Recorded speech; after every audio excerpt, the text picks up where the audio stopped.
Coach Annie's in the house and we're going to talk some technique. Yoo-hoo! Like she and I could like do this forever. So we're going to Yeah.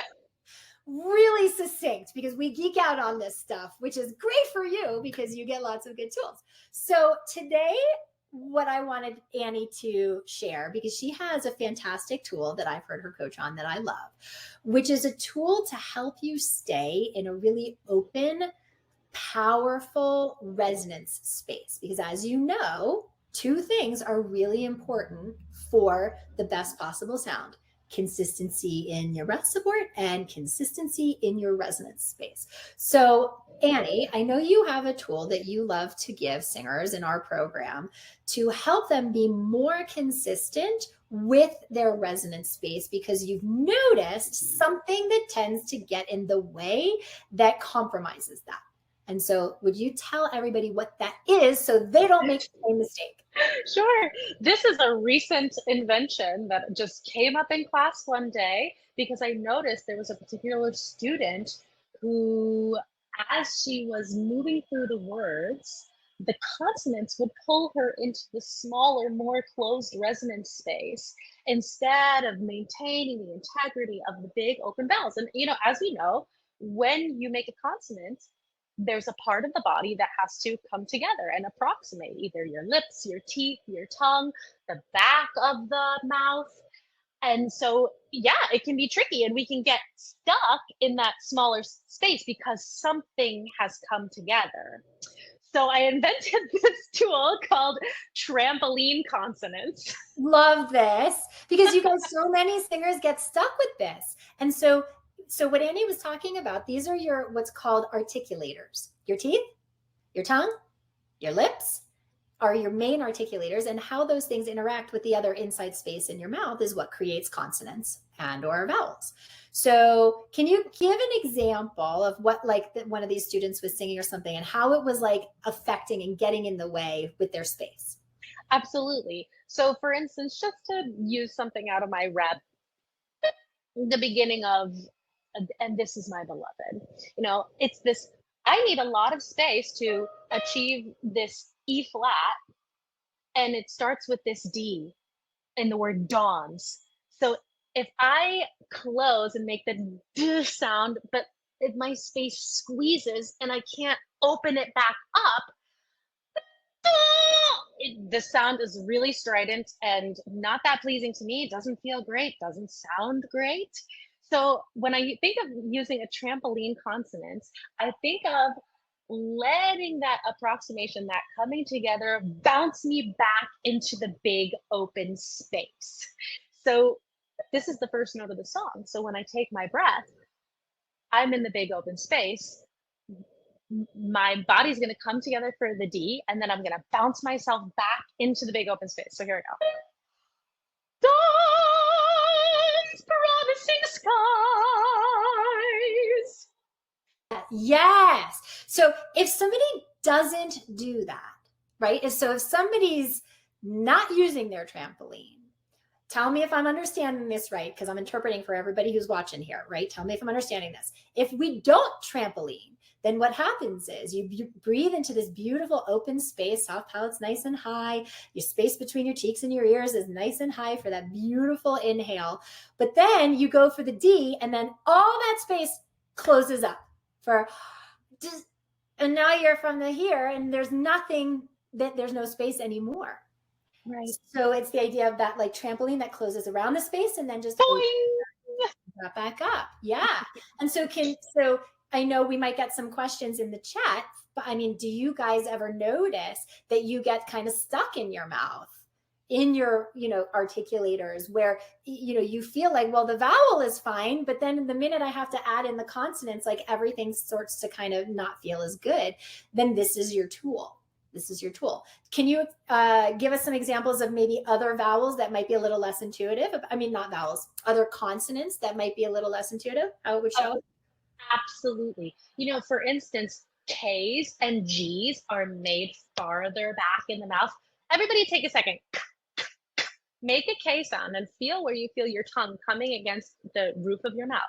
It is so easy to get stuck in that much smaller space. So I'm just going to replace the first word. Instead of dawns, I'm going to just cons. It's a new word. Cons! See how I just like, it came together and boing, I went right back into the open space that I created when I breathed in. So this idea of the trampoline, guys, is in it, and I also want you to know, like, this is not just for high notes, right? We definitely need it if we're coming in on a higher pitch, even more than we would anywhere else. But to be sure, noticing that when you're even on lower pitches, if we're going to use our funny word, ka, as opposed to ka, then it's very small. Ka. So the timing, though, is important, because if we don't go right into that, that's why I love this analogy of the trampoline, because the trampoline, it sits right away. Yeah, it's not something that you're going to like sneak your way into, because that doesn't serve you. Okay. This is great. So what happened in class when you brought this in to the student who this was reminding you of? Oh, it was amazing. Not only because, yes, the technique helped her figure out how to open her space, but also it's fun. It's a funny idea that puts you in like a joyful place, and it is so much easier for your vessel to work with you when you're in a joyful and playful place, as opposed to, oh my God, I need to open the space or that it will sound terrible. Right. So it's just like, no, I've just bounced in my trampoline and I'm just going to keep going. You know, I love this. Thank you for this tip. That's so great. And I am so grateful that I have coaches like Annie who understand my method inside and out, because she was once a singer in our program who had some fantastic success in her own career. And now I have convinced to come and work with you guys, because she has so much to offer. And sometimes it's really important to hear aspects of technique from a different voice. And I don't mean singing voice. I mean from a different vantage point. Like, I can't tell you how many times, and this probably happens to Coach Annie too, which it's like singers have been in studio class with me, and then they'll go into studio class with Annie and say, oh my God, Arden, I get what you're talking about, because you've been telling me for weeks, and now Annie told me in a slightly different way, and now it makes sense. And vice versa. I'm sure you're the same thing, where singers are like, you've been telling me, Annie, for weeks, and now I hear it from Arden. And so being able to have multiple touch points is really, really important. And so one of the reasons I'm bringing this up is because we have a very important touch point coming up for you guys in the Pro Singer Success Collective, and in our larger tribe, which is we have a Pro Singer Career Accelerator Masterclass Series coming up. And this time, it's not just me coaching, it's Annie coaching, it's Judy, who's our expert mindset coach, who you all know, who comes in here sometimes and gives us some gold, right? She's going to be in there as well, so that you guys get the tools for your technique and the tools for your mindset and the tools for your artistry in ways that maybe you haven't heard from me before. And this Pro Singer Career Accelerator Masterclass Series is specifically to help you understand the ways in which that you are in a gap between what you think you are doing and the impact that you are actually making. So what I mean by that is, so many of you know that you can nail it in your own practice.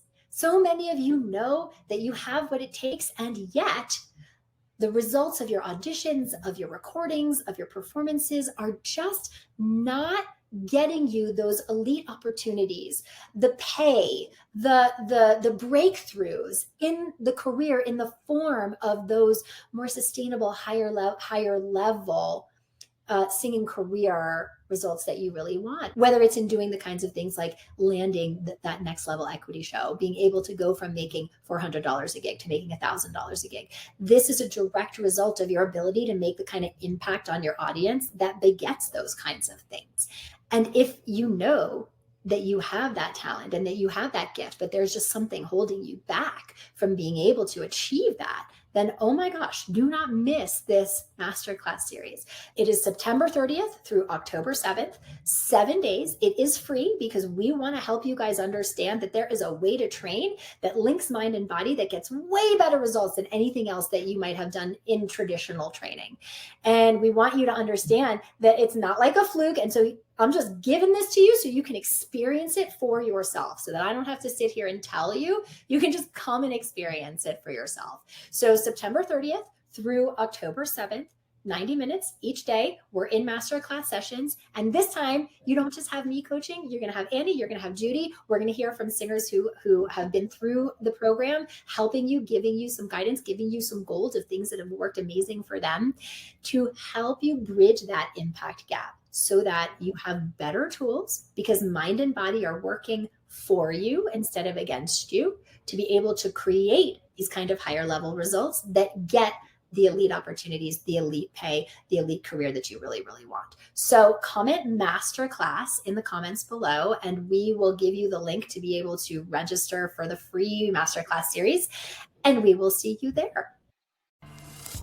Hey guys, if you want to attend our next free 7-day online Pro Singer Career Accelerator Masterclass series, which you absolutely should do, then click that square button in the left-hand corner down there to register, and I will see you inside.